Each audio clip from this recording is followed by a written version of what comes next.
ஓம் ஸ்ரீ குருபியோ நமக. ஓம் ஸ்ரீ மகா பெரியவா சரணம். வரும் ஆகஸ்ட் 1ஆம் தேதி வெள்ளிக்கிழமை, ஆடி மாதத்தோட 3வது வெள்ளி. 6 சில்லறை நாணயமும் 6 எண்ணிக்கையில வெள்ளை மொச்சை உங்க கையில இருந்தாலே போதும். உங்க குடும்பத்துக்கே சுக்கிர திசை அடிக்கும், பணமும் அதிர்ஷ்டமும் சேர்ந்து வரும். அது என்ன பரிகார முறைன்னு பார்க்கறதுக்கு முன்னாடி நம்மளோட வீடியோஸை இப்பதான் நீங்க ஃபர்ஸ்ட் டைம் பாக்குறீங்கன்னா மறக்காம சப்ஸ்கிரைப் பண்ணிக்கோங்க. தொடர்ந்து இது மாதிரி அப்டேட் தெரிஞ்சுக்கிறதுக்கு பக்கத்துல நோட்டிபிகேஷன் பெல்லை கிளிக் பண்ணி ஆல் அப்படிங்கிற செலக்ட் பண்ணிக்கோங்க. இப்ப வெள்ளை மொச்சை நாணயம் வைத்து என்ன பரிகாரம் செய்ய போறோம் அப்படிங்கிற பத்தி தெளிவா தெரிஞ்சுக்கலாம். ஆடி மாசத்தோட சிறப்புகள்னு நிறைய விஷயம் இருக்கு. அதுல ஆடி மாசத்துல வரக்கூடிய ஒரு கிழமையும் விசேஷகரமான கிழமையும், அதுக்கான தனியான விசேஷகரமான வழிபாடுகளும் இருக்கு. அந்த வகையில ஆகஸ்ட் 1ஆம் தேதி ஆடி மாதத்தோட 3வது வெள்ளிக்கிழமை. இந்த தினத்துல நம்ம வீட்டுல செய்யக்கூடிய வழிபாடு எக்கச்சக்கமான செல்வங்களையும் சகல சௌபாக்கியங்களையும் நம்ம குடும்பத்துக்கு வந்து சேரும். ஆடி மாசத்துல நீங்க எல்லா நாட்களும் வழிபாடு செய்யல அப்படின்னு சொன்னாலும் கூட ஆடி வெள்ளிக்கிழமையை நீங்க தவற விட்டுறக்கூடாது. இந்த ஆடி மாசத்துல வரக்கூடிய 2025ஆம் வருஷம் நமக்கு 5 வெள்ளிக்கிழமைகள் இருக்கு. ஏற்கனவே 2 வெள்ளியை நம்ம கடந்து வந்துட்டோம். அந்த 2 வெள்ளிக்கிழமைகளுக்கும் நீங்க பெருசா முக்கியத்துவம் கொடுக்கல, வழிபாடுகள் நடத்தல, வெளியூர் போயிட்டீங்க, இல்ல ஆபீஸ்ல வேலை இருந்தால பிஸி ஆயிட்டீங்கனாலும் கூட இப்ப வரக்கூடிய இந்த 3வது வெள்ளிக்கிழமையை நீங்க பயன்படுத்திக்கலாம். பொதுவா வெள்ளிக்கிழமை அப்படிங்கிறது மகாலட்சுமி தாயார் வழிபாடு செய்யறதுக்கான முக்கியமான ஒரு நாள். அதை விட சுக்கிர பகவானோட ஆதிக்கம் நிறைஞ்சிருக்கக்கூடிய நாளும் இந்த ஒரு வெள்ளிக்கிழமை தான். இந்த இரண்டும் சேரக்கூடிய வெள்ளிக்கிழமை ஆடி மாசத்துல வருதுன்னா அது நமக்கு ஒரு வரப்பிரசாதம் மாதிரி. ஆடி வெள்ளி தினத்துல நாம செய்யக்கூடிய வழிபாட்டு முறைகள், பரிகார முறைகள் இது எதுவுமே வீண் போகாது. கண்டிப்பா அதுக்கான பலன் உடனே கிடைக்கலனா கூட நிச்சயம் ஒரு நாள் அதுக்கான யோகம் உங்களுக்கு வந்து சேரும். அதனாலதான் ஆடி வெள்ளிய தவற விடவே கூடாதுன்னு நம்ம முன்னோர்கள் சொல்லி வச்சுட்டு போயிருக்காங்க. இதுல கூடுதலா ஆகஸ்ட் 1ஆம் தேதி வந்திருக்கக்கூடிய அந்த ஒரு ஆடி 3வது வெள்ளி அன்னைக்கு நமக்கு வளர்பிறை அஷ்டமியும் சேர்ந்து வந்திருக்குது. பொதுவா எல்லாரும் தேய்பிறை அஷ்டமி அன்னைக்கு தான் முக்கியத்துவம் கொடுப்பாங்க.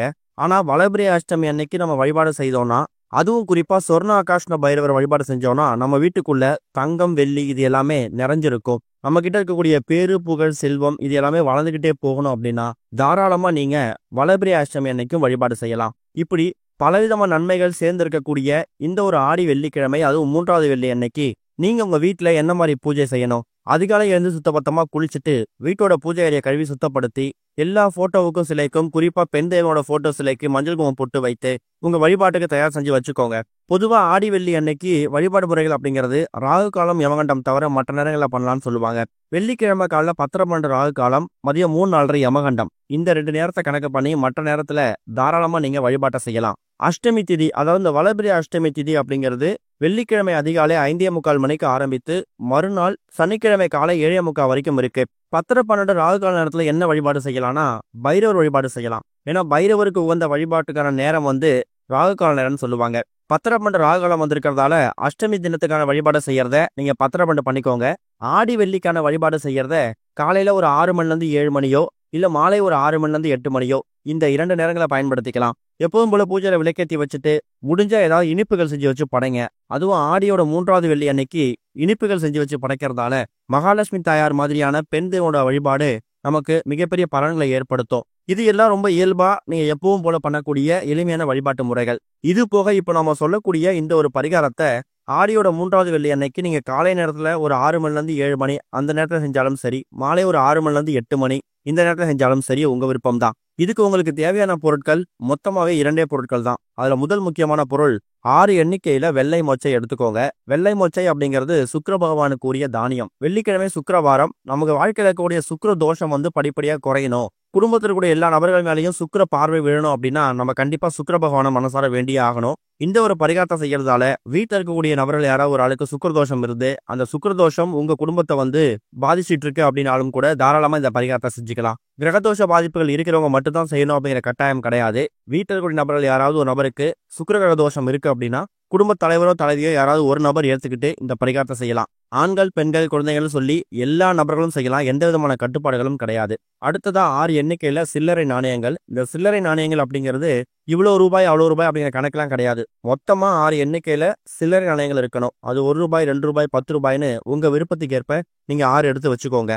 பூஜை அறையில மணப்பலகையோ இல்ல சின்னதா ஒரு துணி விரிச்சு வச்சோ இப்ப நீங்க வீடியோல பாக்குற மாதிரி 6 எண்ணிக்கையில சில்லறை நாணயங்களை வைத்து அதுக்கு மேல அந்த ஒரு சில்லறை நாணயத்துக்கு மேலேயும் ஒரு வெள்ளை மொச்சையை வைக்கணும். இந்த இடத்துல வெள்ளை மொச்சை அப்படிங்கிறது சுக்கிர பகவானுக்கு உகந்த ஒரு தானியம். அதனால பயன்படுத்துறோம். சில்லறை நாணயத்தை எதுக்காக பயன்படுத்துறோம் அப்படிங்கிற கேள்வி நிறைய பேருக்கு வரும். சில்லறை நாணயம் அப்படிங்கிறது மகாலட்சுமி தாயாருக்கு ரொம்ப உகந்தது. மகாலட்சுமி தாயாரும் லட்சுமி குபேரரும் வாசம் செய்யக்கூடிய ஒரு பொருள் இந்த ஒரு சில்லறை நாணயம். அது ஓகே.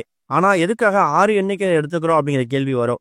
6 அப்படிங்கிறது சுக்கிர பகவானுக்கு உகந்த எண். அதாவது 6, 15, 24 இது மாதிரி சுக்கிர பகவானோட ஆதிக்கம் அதிர்ஷ்டம் நிறைந்த எண்கள் இந்த 3 எண்கள் தான். அதுவும் 6 அப்படின்னு சொல்லக்கூடிய இந்த எண் இருக்குல்ல, இது சுக்கிரனோட எண் அப்படிங்கிற மாதிரி கருதப்படுதாம். இது ஒரு கவர்ச்சிகரமானதாகவும் மகிழ்ச்சியை தரக்கூடியதாகவும் செழிப்புள்ள வாழ்க்கையை தரக்கூடியதாகவும் இருக்கக்கூடிய ஒரு முக்கியமான எண். அதனாலதான் 6 எண்ணிக்கையில சில்லறை நாணயங்கள் பயன்படுத்திக்கிறோம். இந்த ஒரு அமைப்பு உங்க வீட்டோட பூஜை அறையில காலை நேரத்தில் செஞ்சாலும் சரி, மாலை நேரத்தில் செஞ்சாலும் சரி, 6 எண்ணிக்கை மேல இந்த வெள்ளை மச்சை வச்சு பூஜை பண்ணிட்டு அதுக்கப்புறம் அந்த நேரத்துல சுக்கிர பகவானையும் மகாலட்சுமி தாயாரையும் ஆடி வெள்ளி அன்னைக்கு என்னென்ன பெண் தெய்வங்களை வணங்க முடியுமோ எல்லா பெண் தெய்வங்கள வழிபாட்டையும் நீங்க பண்ணிட்டு அதுக்கப்புறம் உங்க அன்றாட வேலை பார்க்கலாம். வீட்டோட பூஜையில விளக்குகள்லாம் எரியக்கூடிய அந்த நேரம் வரைக்கும் ஒரு அரை மணி நேரத்துல 1 மணி நேரம் வரைக்கும் இந்த ஒட்டுமொத்த அமைப்பு பூஜையில இருக்கலாம். விளக்கெல்லாம் குளிர வச்சுட்டு அந்த சில்லறை நாணயங்களையும் அந்த வெள்ளை மொச்சையும் என்ன பண்ணணும் அப்படிங்கிற கேள்வி நிறைய பேருக்கு வரும். அந்த வெள்ளை மொச்சையை மட்டும் எடுத்து நீங்க தண்ணியில விட்டாலும் சரி, இல்ல காக்கை குருவிகளுக்கு தானமா போட்டாலும் சரி. ஒருவேளை தண்ணியில விட முடியல, காக்கை குருவிகளுக்கும் போட முடியலன்னா வீட்டுல ஏதாவது செடி தொட்டி வச்சிருப்பீங்க. அப்படி செடி வளர்க்கக்கூடிய அந்த தொட்டியில கூட நீங்க இந்த வெள்ளை மொச்சையை கால் படாத மாதிரி போட்டுருங்க.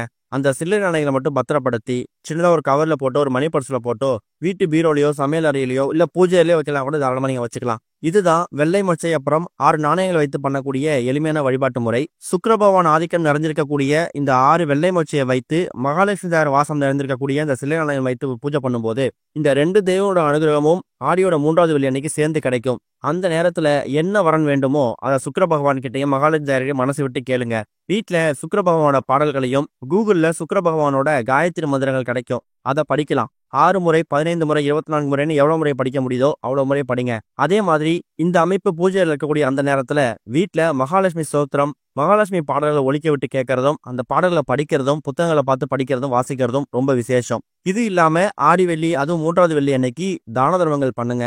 உங்க வீடு பக்கத்துல குலதெய்வ கோயில் பக்கத்துல இருக்கு, எளிமையா போயிட்டு வந்துட முடியும் அப்படின்னாலும் தாராளமா குலதெய்வ வழிபாட ஆடியோட 3வது வெள்ளி அன்னைக்கு செய்யறது ரொம்ப விசேஷம். பொதுவா குலதெய்வ வழிபாட ஆடி மாசத்துல எந்தெந்த வெள்ளிக்கிழமைகள் செய்யணுங்கிற கேள்வி நிறைய பேருக்கு வரும். ஆடியோட முதல் வெள்ளி, 3வது வெள்ளி, 5வது வெள்ளி அப்படின்னா கடைசி வெள்ளி, கடைவெள்ளின்னு சொல்லுவாங்க. இந்த 3 வெள்ளிகள்ல ஏதாவது ஒரு வெள்ளியை பயன்படுத்தி நீங்க குலதெய்வ கோவிலுக்கு போயிட்டு வழிபாடு செஞ்சுட்டு குலதெய்வ கோவிலுக்கு தேவையான பொருட்களை வாங்கி கொடுக்கலாம். ஒருவேளை குலதெய்வ கோவிலுக்கு போக முடியல, நாங்கள் கடைசி வெள்ளிக்கிழமை தான் போறோம் அப்படின்னாலும் ஆடியோட 3வது வெள்ளி மாசத்தோட முதல் நாள், அதாவது ஆகஸ்ட் 1ஆம் தேதி நிறைய பேருக்கு சம்பளமும் வந்திருக்கும். அப்படி வரக்கூடிய அந்த தொகையில குலதெய்வத்துக்குன்னு, அதுவும் இந்த ஆடி மாசத்துக்காக குலதெய்வத்துக்கு கொடுக்கறதாக ஒரு தொகையை ஒதுக்கி வச்சுட்டு கோவிலுக்கு போற சமயங்கள்ல நீங்க அந்த தொகையை எடுத்துட்டு போயிட்டு உங்க குலதெய்வ கோவில சமர்ப்பிச்சுட்டு தேவையான பொருட்களையும் வாங்கி கொடுக்கலாம். இப்ப சொல்லிக்கக்கூடிய இந்த முறையில இருந்து இங்க வழிபாடு செஞ்சு கூடவே இந்த பரிகாரத்தை செஞ்சு பாருங்க. கண்டிப்பா இந்த ஒரு ஆடியோட 3வது வெள்ளிக்கு பிறகு வரக்கூடிய எல்லா நாட்களும் சுபிக்ஷமான, சந்தோஷம் நிறைந்த, செல்வ செழிப்பான வாழ்க்கை உங்களுக்கு கண்டிப்பா வரும். ஓம் ஸ்ரீ குருபியோ நமக. ஓம் ஸ்ரீ மகா பெரியவா சரணம்.